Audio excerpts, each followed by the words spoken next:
Shana Tova. A good year, we say. We greet one another. A Shana of Tova, of goodness. And today is about truth, deen, clarity, seeing what is all there. And so we know also that there's a lot of not goodness that is rattling our hearts. And so we also bring that in here. We bring that in to wonder, to ask questions. If it seems like the world is going to hell in a handbasket, and the only thing we can actually do, the only power we actually have is to try to slow down how quickly that happens. We get to bring in that perspective. And then we get to ask, is that really the only thing that's possible? Maybe there are other mailboxes along the way. There was a cynic who approached a rabbi, and he said to him, "Rabbi, what do I have in my hands?" And the rabbi could see little wings kind of peeking through and hear the little chirp of a bird. "You have a bird in your hand." "So, Rabbi, is the bird alive or is it dead?" Well, clearly, the rabbi knew he had no choice over determining if the bird was going to be alive or dead. For whatever he said, of course, the one holding the bird would choose the opposite just to prove him wrong.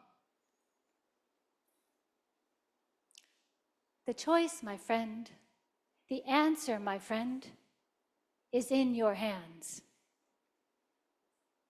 is what he offered. And the truth is, there is actually much that is in our hands at this time when it seems like we are ever so powerless. But how? The forces are so big. Well, we're not going to suddenly uproot everything happening in this country and make the lion and the lamb lay down together, nor in Israel, nor any place else in the world where our hearts break. So what do you mean, Rabbi, that we're so powerful, that the power is in our hands, the choice is in our hands? Well, I invite us to look to Jewish history, our very own Jewish history, and to use what happened to us as Jews and what we know from 2,000 years ago as inspiration, as a framework for thinking about what is happening now in our communities at all levels, certainly within our nation, within the world,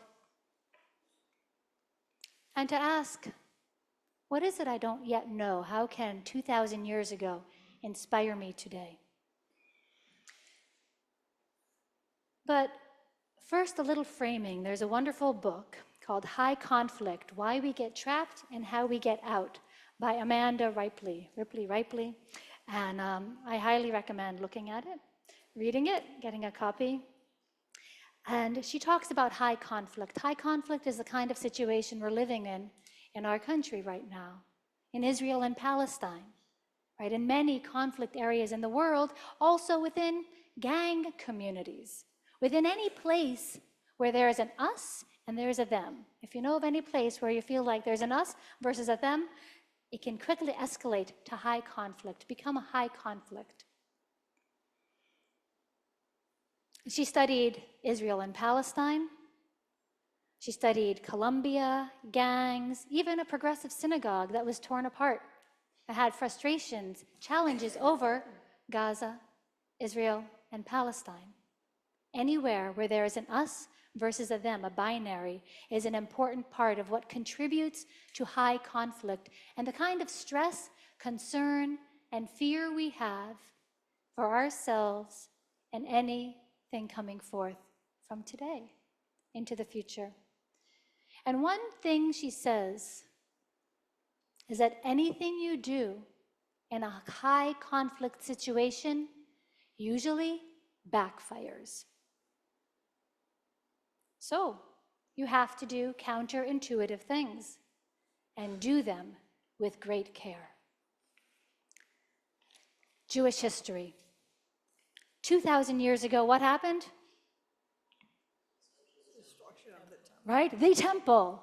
The Jewish temple. This whole structures of Judaism that had evolved, that had been practiced for about 1,000 years, imploded, fell apart, burned up, people died, suffering, starvation, brutality, awfulness.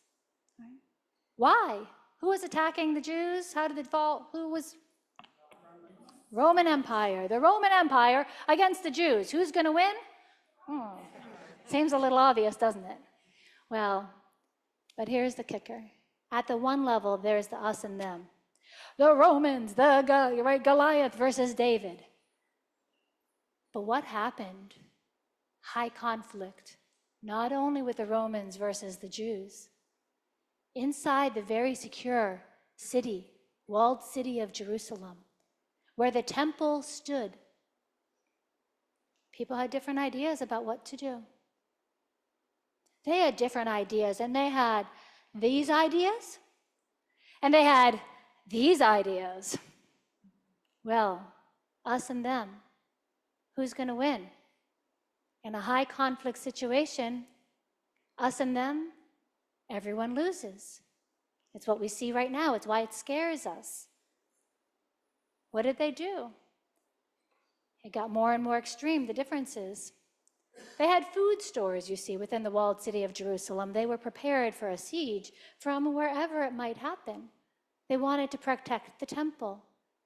Food stores that could maybe even hold out the city for 20 years. Massive resources. But when you're in a high conflict situation, the brain doesn't think. And these things, high conflict situations, are very magnetic. People get pulled in without even thinking about it, knowing about it, and then suddenly the brain gets so clogged, so confused and clouded that 2,000 years ago, those food stores got burned by the other Jews. So 47 days later, the temple fell. That's what we can do when we're in high conflict situations. And I think that's why we're scared now, because that's what we see and we don't know. Is there a way out? Some ideas are in here, but some ideas are also in our very own history. Because if there was no way out, guess what? We wouldn't be here today, would we? Judaism would have gone the way of all the ancient civilizations that had their heyday and fell. So how the heck are we here? How did Judaism survive? One person. Oh, come on, one person can't make that much of a difference. Well, if you leave here and you think one person can't make that much of a difference, I hope you'll go back and listen again, because one person had an idea, a counterintuitive idea, a very counterintuitive idea. And he found other people who wanted to go in that same direction, who wanted to choose real life, because he saw so clearly that within the temple walls, there was one choice, that was death, suffering, destruction. So what's the counterintuitive thing to do? Not get caught up in the infighting, and to face death in a different way. Because the only way out of the city was in a coffin. People were allowed to take the dead out of the city so that there were not bodies in the walled city. So he feigned getting sick. He feigned dying. And his students took him out in a coffin. His students, mind you, because others would know if he was alive, his body is much lighter in that coffin than a dead body.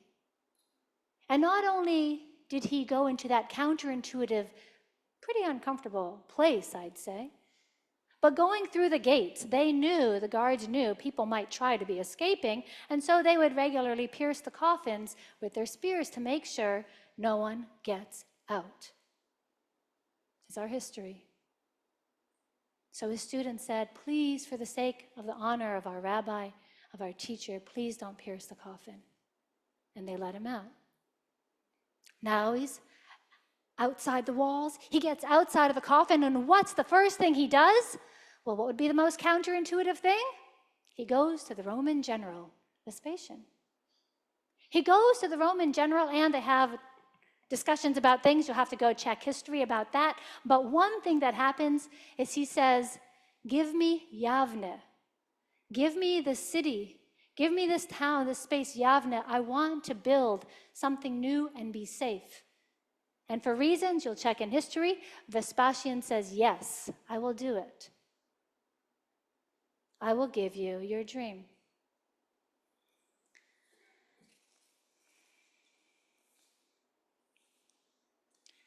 We here are at a Reconstructionist congregation founded by Rabbi Mordechai Kaplan.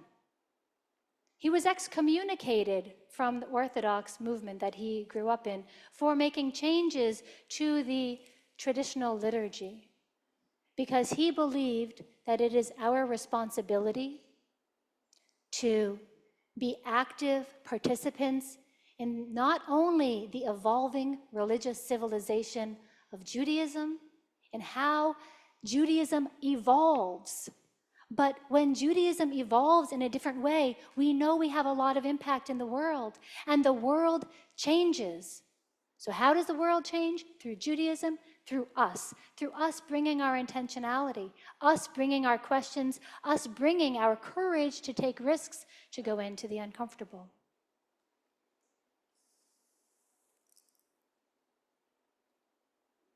Us taking the risk to avert the decree that we'll be soon singing about of death.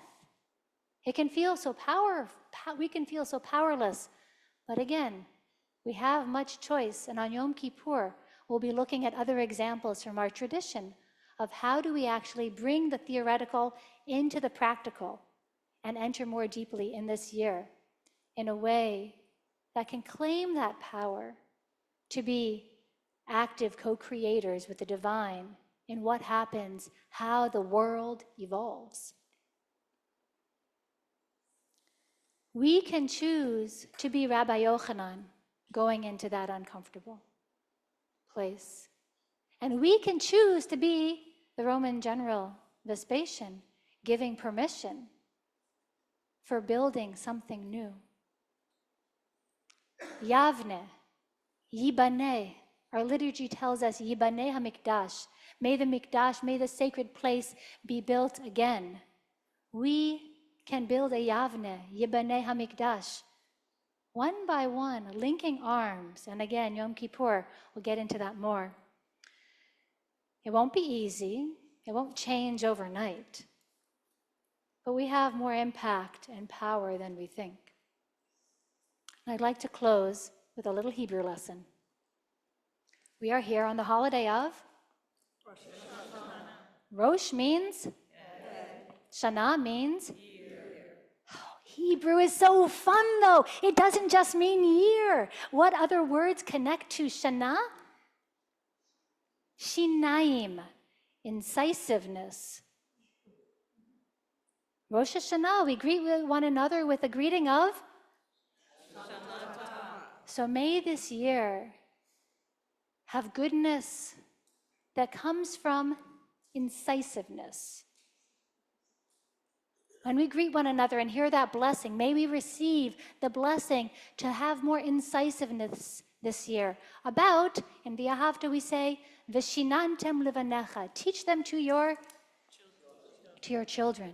Shinantem, lishnot means to repeat.